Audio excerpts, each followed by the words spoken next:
Hello and welcome to Scream Theory. So, for many months now, I've been trying to create an exercise program to take someone from beginner to master with false chord screaming.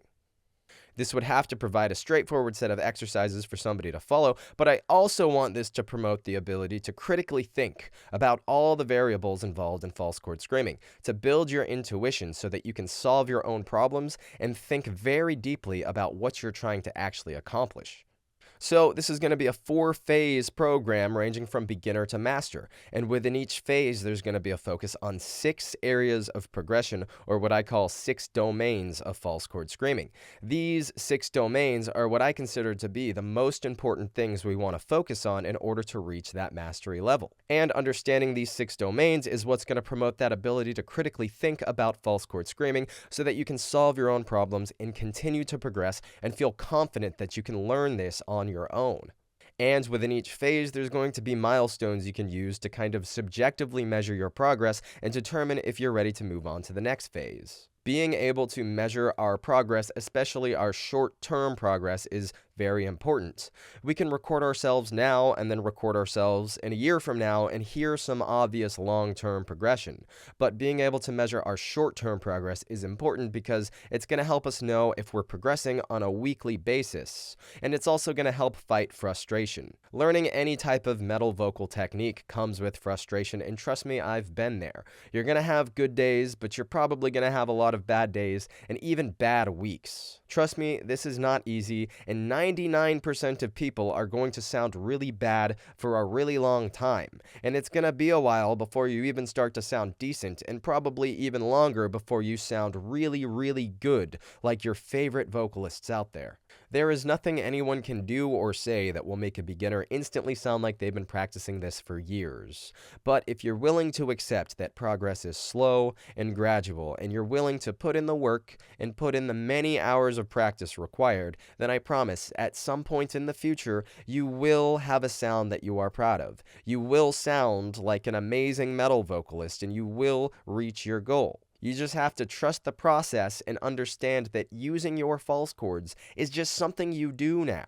And if you ever have a bad day, or you get frustrated, or feel like progress is painstakingly slow, well, don't let those thoughts creep in telling you that maybe you're not cut out for this, maybe your body isn't meant to do this. Just leave it as what it is. A bad day or a bad week is usually just that.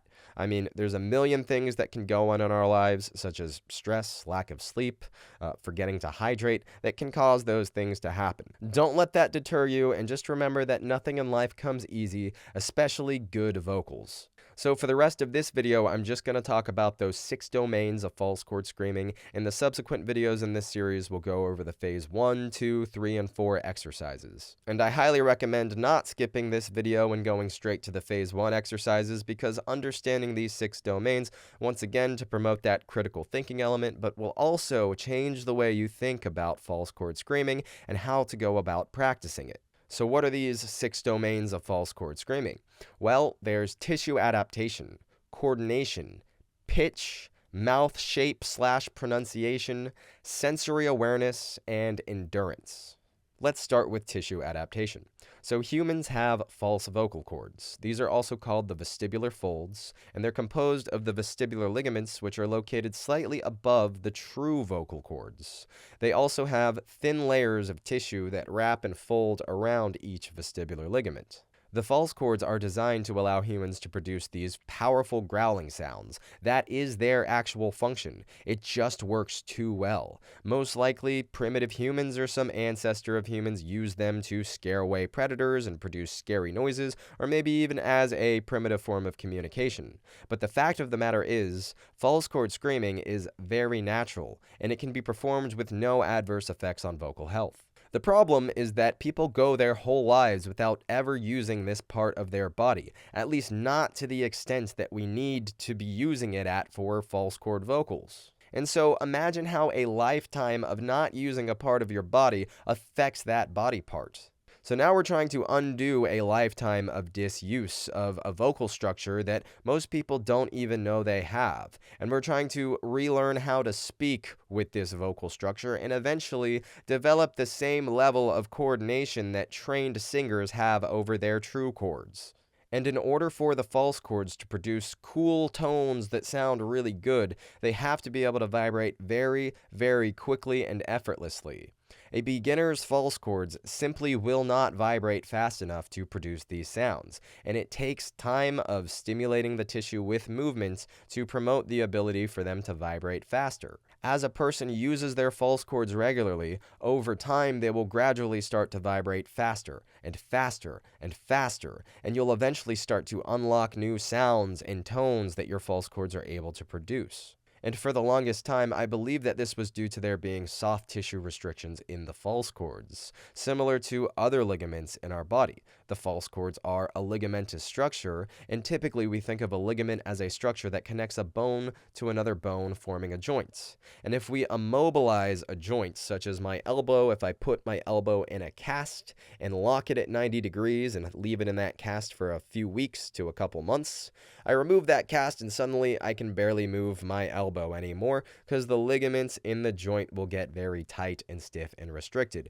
We need motion to stimulate those ligaments to be able to continually stretch further and further. And so my thinking was that, just like other ligaments, not using that body part causes soft tissue restrictions to develop, and we have to stimulate them with movement over time to make them be able to move more and vibrate faster. But then I read this study. In this article, researchers dissected the false chords and true chords from the larynxes of human cadavers, and then they mounted those structures onto brackets, and they measured how much force it takes to deform the tissue. Essentially, they stretched the tissue in different directions, and they measured how much force it takes to stretch the tissue a certain distance. This was all so they could develop what's called a stress-strain curve, which allows you to understand how a certain bodily tissue reacts to different forces that are exerted upon that tissue. All it is a graph that tells you how much force is required to cause a tissue to break. And the most linear portion of a stress-strain curve is called Young's modulus. Materials with a low Young's modulus require less force in order to cause deformation. So think of a rubber band. It's very easy to stretch out a rubber band and cause it to change shape. Whereas materials with a high Young's modulus are harder to deform. It takes more force in order to change the shape of that structure. So think of a guitar string, which is like a rubber band, but it's made out of metal. And what they found was that the false chords almost had half the Young's modulus of the true chords, suggesting that there is lower elastin and collagen content in them. Now, elastin and collagen are the two major load-bearing proteins in pretty much all of the tissues in our body. The more collagen something has, the better it can handle stress before breaking. The more elastin something has, the better it can return to its original shape after being deformed or stretched out or put in a different positioning. And so it is quite possible that through using the false chords over time, stimulating them with movement, subjecting them to forces, causes more collagen and elastin to be deposited into the tissues, making them a more firm and stiff, rigid structure. Imagine strumming a stretched rubber band versus strumming a guitar string. The harder, stiffer material vibrates faster and produces more sound. And so a beginner's false chords will vibrate slowly and produce a more flappy, gravelly, dry sound. But trained and conditioned false chords will actually vibrate. I've been practicing false chord screaming for 13 years. Listen to how quickly my false chords vibrate with very little airflow or effort.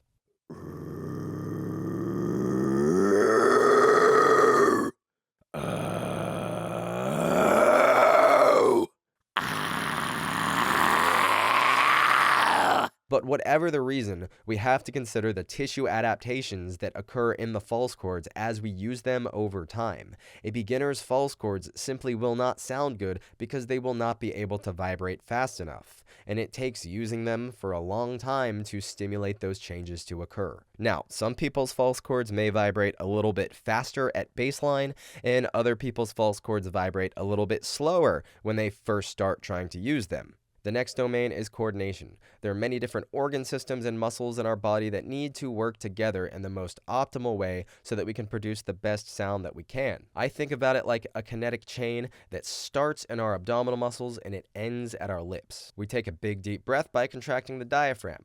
We then contract our abdominal muscles to voluntarily exhale.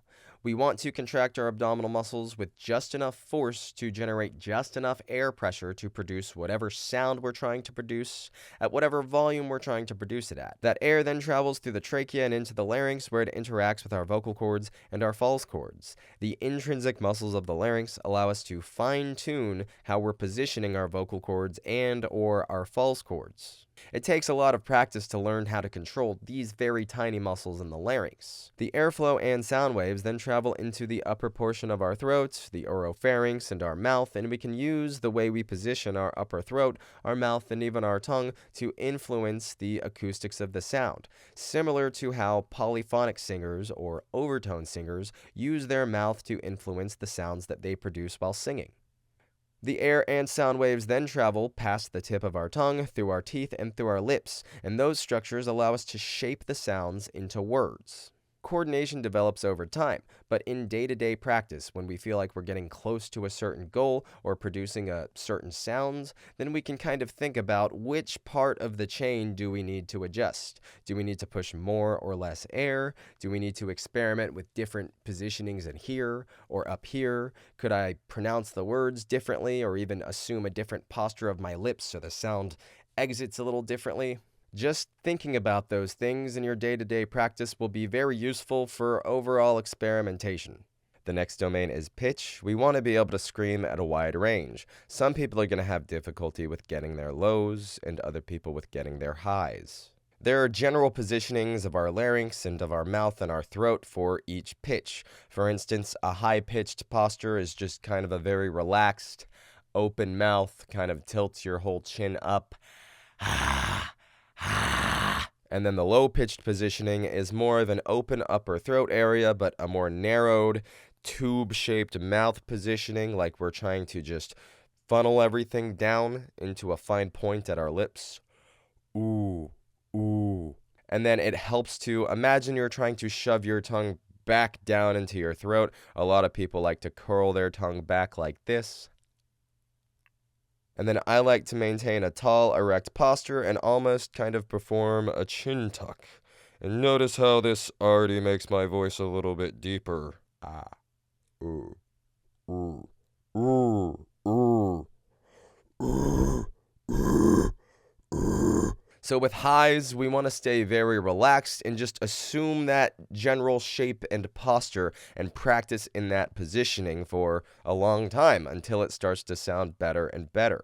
A lot of people, when they first start doing their highs, will complain that they sound very dry and gravelly and there's no color or tone to the sound. And that is normal, because the false cords have to vibrate extremely fast while also being in a more stretched out positioning in order to produce those tones of a high-pitched false chord scream. So we simply just need to practice in that general high-pitched positioning, using our false cords in this positioning for a long time. And over time, it'll gradually start to sound better and better. However, with lows, there's a lot more that has to go on with these anterior neck muscles and some of the intrinsic laryngeal muscles. So I find it to be more of a muscle activation, coordination type of thing. We need to learn how to turn on these muscles that help pull our larynx down and put our false cords in this low pitch positioning. And then we need to strengthen these muscles so they can really, really force them in that positioning and keep making our lows get lower and lower and lower. And once we get our lows, mids, and highs, we want to be able to fluidly switch between them. We also want to be able to hit the pitch ranges in between them, because when we're screaming words, the ability to very subtly fluctuate the pitch makes your scream sound so much more dynamic and just more pleasurable to the ear. The next domain is mouth shape / pronunciation. When we are trying to put our mouth in these different shapes to produce different sounds and tones, this is going to affect the way we pronounce our words. But in the very early stages of false chord screaming, we just want the ability to produce our vowel sounds very clearly. A lot of people have a tendency to make all their vowel sounds sound very similar. For instance, they'll be like a, I, o, yo. And that allows us to keep a very constant throat posture, leaving our false cords in one positioning that we find to be the best positioning we can make them vibrate in. That can be okay as we're first getting into this, but eventually we really want to be able to exaggerate those vowel sounds. A, E, I, O, U. Being able to clearly pronounce those vowel sounds, changing the shape of our throat and our mouth to help pronounce those vowel sounds more clearly is super important. It's going to make your screams once again sound more dynamic, more pleasurable to the ear, especially as you're screaming words really fast. And with our consonant sounds, we want to let the mechanical movements of our mouth do most of the work for us, using rapid and concise movements of our jaw, our tongue, our teeth, and our lips. There is a certain pronunciation tactic that many metal vocalists use that allows their screams to sound more powerful without actually having to put more effort into them. We're going to talk about that later in the series. And with pronunciation, somebody can sound really good with their tones that they're able to produce, but good pronunciation is just the icing on the cake. How you pronounce your words can add so much character to your voice and really set the vibe you're trying to go for. Dickie Allen is a perfect example of this. The next domain is sensory awareness. As we use our false chords more, we're going to have a better idea of how we're positioning them, how quickly they're vibrating, how that sound is traveling through our throat and our mouth as we use these different positionings. We need proprioception over our false chords. Proprioception is what gives us the ability to close our eyes and move a body part around and know where it is relative to our other body parts. Sensory awareness will help you associate the sounds and tones you're producing with the feeling of doing it. You'll be able to listen to another false chord vocalist screaming and take a really good educated guess as to how they're positioning their false chords in their mouth and their throat and how they're pronouncing each word. You'll almost be able to perform mental repetitions as you listen to them of you performing it. And so listen to other more advanced vocalists' false chord scream can give you a better understanding of how to produce a certain sound or certain effect, and it can influence the way you practice and just kind of nudge you in the right direction that you want to go. The next domain is endurance. We want the ability to scream a lot of words without constantly feeling like we're running out of breath and getting lightheaded and just having to gasp for air all the time. Some people never really have an issue with their endurance, and other people feel like they can only scream for a few seconds before being completely gassed and out of breath. And poor endurance is kind of to be expected in the early stages of learning, but after like 4 or 5 months of practicing, we should really feel like our endurance is getting better over time. But there are still people who will practice for like a year or two and still feel like they can't keep up with other false chord vocalists. And a lot of the time we're told it's an issue with our breathing technique. We gotta breathe better. We gotta use our diaphragm more. Now, breathing technique is a component of this, but I find that someone who's been practicing for that long probably has pretty good breathing technique, when in reality it's a coordination issue with what's going on in their throat. But typically, people who have poor endurance are people who,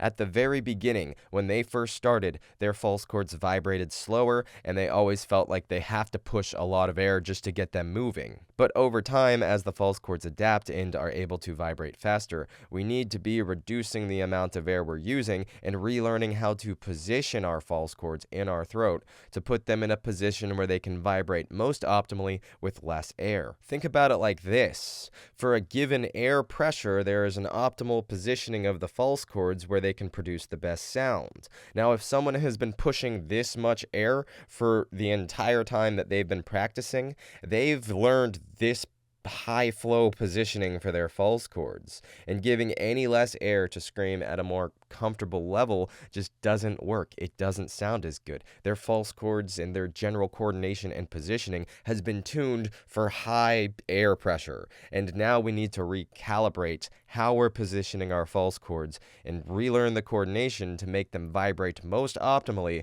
with significantly less airflow. Now, within each phase, I've included exercises that will hopefully prevent people from ever having this issue in the first place, but some people will. In the first few months, poor endurance is to be expected, but past a certain point, it should start to get better. But if we're like 6 months to a year into this and we still feel like we have really poor endurance, like can't even make the false chords vibrate for longer than a few seconds at a time, then we need to relearn how we're doing this. We need to figure out how to make the false chords vibrate with the least amount of airflow possible, and practice at that level of airflow. But that will be covered in the later videos. So those are the 6 domains of false chord screaming, and hopefully you can see why each one of these is critical for reaching that mastery level. We want conditioned false chords that are able to vibrate as fast as possible to produce the best sound possible. We want perfect coordination between all of the bodily systems involved so they can all work together to produce the best sounds possible. We want to be able to scream at a wide pitch range. We want to be able to embellish the tones we're producing by slightly changing the way we shape our mouth and our throat. And we want to be able to pronounce words clearly so it is most pleasurable to the listener. We want really good sensory awareness over how we're screaming, because that's going to help us unlock new sounds and techniques along the way. And we want to be able to scream for a very long time without feeling like we're constantly running out of breath or passing out from hyperventilation. So as you go through each phase of the program, and as you eventually move on to just practicing on your own, just consider how all of these things pertain to your false chord screams and how you can work on each one of them. So that's it for this video. You can go ahead and move on to the phase 1 exercises. In the next video, I'll be showing you what proper breathing technique actually is, how to get your false chords moving for the first time, and then what exercises to do as a beginner. If you like the way I teach metal vocals and you want to support my channel, well, please comment, give a thumbs up, and turn on notifications. I'll see you guys in the next one.